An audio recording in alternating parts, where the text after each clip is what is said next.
Dahl stood between two medium-sized braziers. In his well-trimmed beard and dark master's robe, he still reminded me of the stereotypical evil magician that appears in so many bad Aturan plays. "What each of you must remember is that the sympathist is tied to flame," he said. "We are its master and its servant." He tucked his hands into his long sleeves and began to pace again. "We are the masters of fire, for we have dominion over it." Dahl struck a nearby brazier with the flat of his hand, making it ring softly. Flames kindled in the coal and began to lick hungrily upward. "The energy in all things belongs to the Arcanist. We command fire, and fire obeys." Dahl walked slowly to the other corner of the room. The brazier at his back dimmed while the one he walked towards sparked to life and began to burn. I appreciated his showmanship. Dahl stopped and faced the class again. "But we are also servants of fire, because fire is the most common form of energy, and without energy our prowess as sympathists is of little use." He turned his back to the class and began erasing formulae from his slate board. "Gather your materials, and we'll see who has to knock heads with Kvothe today." He began to chalk up a list of all the students' names. Mine was at the top. 3 span ago, Dahl had started making us compete against each other. He called it dueling, and though it was a welcome break from the monotony of lecture, this most recent activity had a sinister element too. 100 students left the Arcanum every year, perhaps a quarter of them with their guilders. That meant that every year there were 100 more people in the world that had been trained in the use of sympathy. People who, for one reason or another, you might have to pit your will against later in life. Though Dahl never said as much, we knew we were being taught something beyond mere concentration and ingenuity. We were being taught how to fight. Dahl kept careful track of the results. In a class of 38, I was the only one to remain undefeated. By this point, even the most thick-headed and grudging students were being forced to admit that my quick admittance to the Arcanum was something other than a fluke. Dueling could also be profitable in a small way, as there was a bit of clandestine betting. When we wanted to bet on our own duels, Savoy and I placed bets for each other, though as a rule I usually didn't have much money to spare. Thus it was no coincidence that Savoy and I bumped into each other while we were gathering our materials. I handed him 2 jots underneath the table. He slid them into his pocket without looking at me. "Goodness," he said quietly, "someone's pretty confident today." I shrugged nonchalantly, though in truth I was a little nervous. I had started the term penniless and been scraping by ever since. But yesterday Kilvin had paid me for a span's work in the fishery, 2 jots, all the money I had in the world. Savoy began to rummage around in a drawer, bringing out sympathy wax, twine, and a few pieces of metal. "I don't know how well I'll be able to do for you. The odds are getting bad. I'm guessing 3 to 1 is the best you'll get today. You still interested if it gets that low?" I sighed. The odds were the downside to my undefeated rank. Yesterday they had been 2 to 1, meaning I would have had to risk 2 pennies for the chance to win 1. "I've got a little something planned," I said. "Don't bet until we've set terms.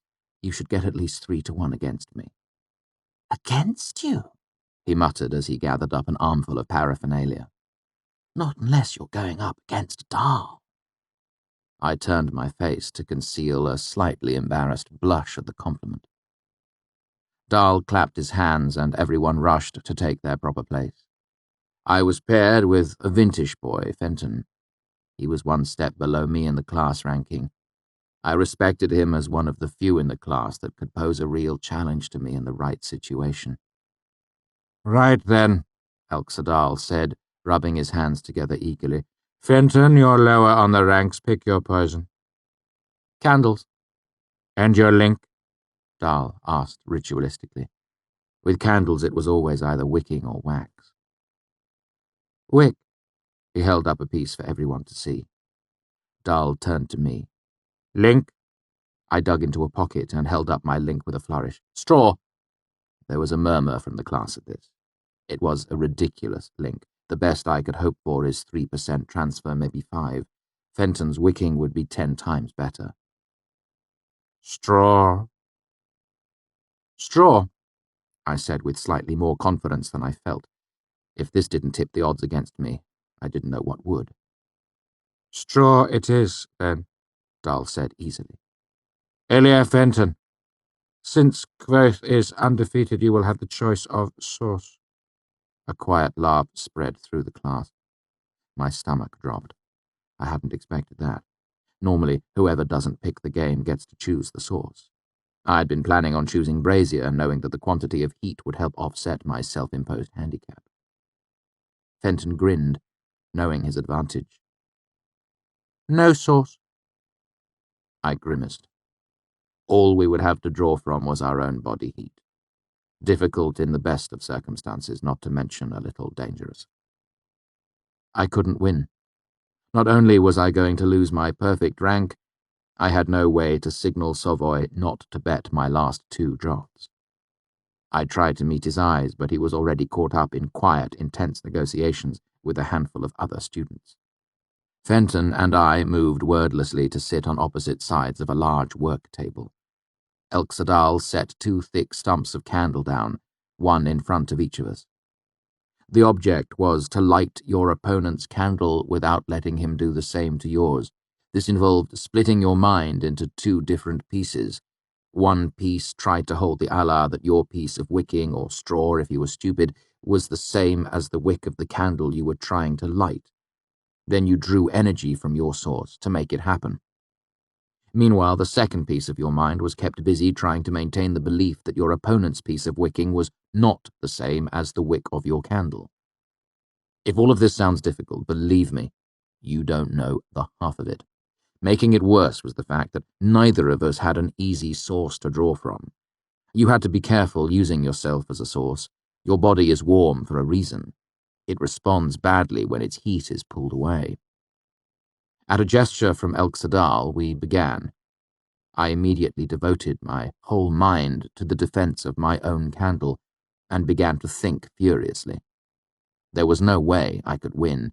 It doesn't matter how skilled a fencer you are, you can't help but lose when your opponent has a blade of Ramston steel and you've chosen to fight with a willow switch.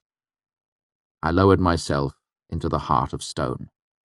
Then, still devoting most of my mind to the protection of my candle, I muttered a binding between my candle and his. I reached out and tipped my candle on its side, forcing him to make a grab for his before it did the same and rolled away. I tried to take quick advantage of his distraction and set his candle aflame. I threw myself into it and felt a chill bleed up my arm from my right hand that held the piece of straw. Nothing happened. His candle remained cold and dark. I cupped my hand around the wick of my candle, blocking his line of sight. It was a pretty trick and largely useless against a skilled sympathist, but my only hope was to rattle him in some way. "Hey, Fen," I said, "have you heard the one about the tinker, the tellin, the farmer's daughter, and the butter churn yet?" Fen gave no response. His pale face was locked in fierce concentration. I gave up distraction as a lost cause. Fenton was too smart to be thrown off that way. Besides, I was finding it difficult to maintain the necessary concentration to keep my candle safe. I lowered myself more deeply into the heart of stone and forgot the world apart from the 2 candles and a piece of wick and straw. After a minute, I was covered in a clammy, chill sweat. I shivered. Fenton saw this and gave me a smile with bloodless lips.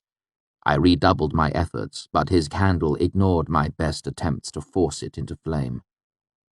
5 minutes passed, with the whole class quiet as stones.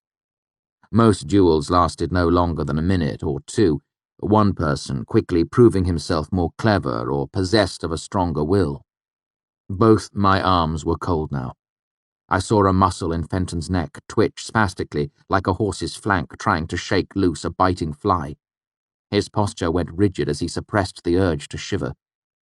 A wisp of smoke began to curl from the wick of my candle. I bore down. I realized that my breath was hissing through my clenched teeth, my lips pulled back in a feral grin. Fenton didn't seem to notice, his eyes growing glassy and unfocused. I shivered again so violently that I almost missed seeing the tremor in his hand. Then, slowly, Fenton's head began to nod toward the tabletop. His eyelids drooped. I set my teeth and was rewarded to see a thin curl of smoke rise from the wick of his candle. Woodenly, Fenton turned to look, but instead of rallying to his own defense, he made a slow, leaden gesture of dismissal and lay his head in the crook of his arm. He didn't look up as the candle near his elbow spat fitfully to life. There was a brief scattering of applause, mixed in with exclamations of disbelief. Someone pounded me on the back. "How about that? Wore himself out!" "No," I said thickly, and reached across the table. With clumsy fingers, I prized open the hand that held the wicking, and saw it had blood on it. "Master Dahl," I said as quickly as I could manage. "He's got the chills." Speaking made me realize how cold my lips felt. But Dahl was already there, bringing a blanket to wrap around the boy. "You," he pointed to one of the students at random. "Bring someone from the medical, go!" The student left at a run. "Foolish," Master Dahl murmured, a binding for heat. He looked over at me. "You should probably walk around a bit. You don't look much better than he does." There was no more dueling that day. The rest of the class watched as Fenton revived slowly under Elxa Dahl's care. By the time an older Elthe from the Medica arrived, Fenton had warmed enough to begin shivering violently. After a quarter of an hour of warm blankets and careful sympathy, Fenton was able to drink something hot, though his hands still shook. Once all the hubbub was finished, it was nearly third bell. Master Dahl managed to get all the students seated and quiet long enough to say a few words. "What we saw today was a prime example of binder's chills.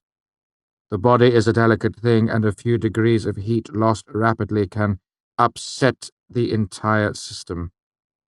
A mild case of chills is just that, chilling, but more extreme cases can lead to shock and hypothermia." Dahl looked around. "Can anyone tell me what Fenton's mistake was?" There was a moment of silence, then a hand raised. "Yes, Bray?" "He used blood. When heat is lost from the blood, the body cools as a whole unit. This is not always advantageous, as the extremities can stand a more drastic temperature loss than the viscera can." "Why would anyone consider using blood, then?" "It offers up more heat more rapidly than the flesh." "How much would have been safe for him to draw?" Dahl looked around the room. 2 degrees? Someone volunteered. 1.5, Dahl corrected, and wrote a few equations on the board to demonstrate how much heat this would provide. "Given his symptoms, how much do you suppose he actually drew?" There was a pause. Finally, Savoy spoke up. 8 or 9. "Very good," Dahl said grudgingly. "It's nice that at least one of you has been doing the reading." His expression grew grave. "Sympathy is not for the weak of mind, but neither is it for the overconfident. If we had not been here to give Fenton the care he needed, he would have slipped quietly asleep and died." He paused to let the words sink in. "Better you should know your honest limit than overguess your abilities and lose control." Third bell struck, and the room was filled with sudden noise as students stood to leave. Master Dahl raised his voice to be heard. "Elia Kvothe, would you mind staying behind for a moment?" I grimaced. Savoy walked behind me, clapped me on the shoulder, and muttered, "Luck." I couldn't tell if he was referring to my victory or wishing me well. After everyone was gone, Dahl turned and set down the rag he had been using to wipe the slate clean. "So," he said conversationally, "how did the numbers work out?" I wasn't surprised he knew about the betting. 11-1, I admitted. I'd made 22 jots, a little over 2 talents. The presence of that money in my pocket warmed me. He gave me a speculative look. How are you feeling? You were a little pale at the end yourself. I had a little shiver. I lied. Actually, in the commotion that followed Fenton's collapse, I had slipped out and had a frightening few minutes in a back hallway. Shivers that were close to seizures had made it almost impossible to stay on my feet. Luckily, no one had found me shaking in the hallway, my jaw clenched so tight that I feared my teeth might break. But no one had seen me. My reputation was intact. Dahl gave me a look that told me he might suspect the truth. Come over. He made a motion to one of the still burning braziers. A little warmth won't hurt you. I didn't argue. As I held my hands to the fire, I felt myself relax a bit. Suddenly I realized how weary I was. My eyes were itchy from too little sleep. My body felt heavy as if my bones were made of lead. With a reluctant sigh, I pulled my hands back and opened my eyes. Dahl was looking closely at my face. I've got to go, I said with a little regret in my voice. Thanks for the use of your fire. We're both sympathists, Dahl said, giving me a friendly wave as I gathered my things and headed for the door. You're welcome to it, anytime.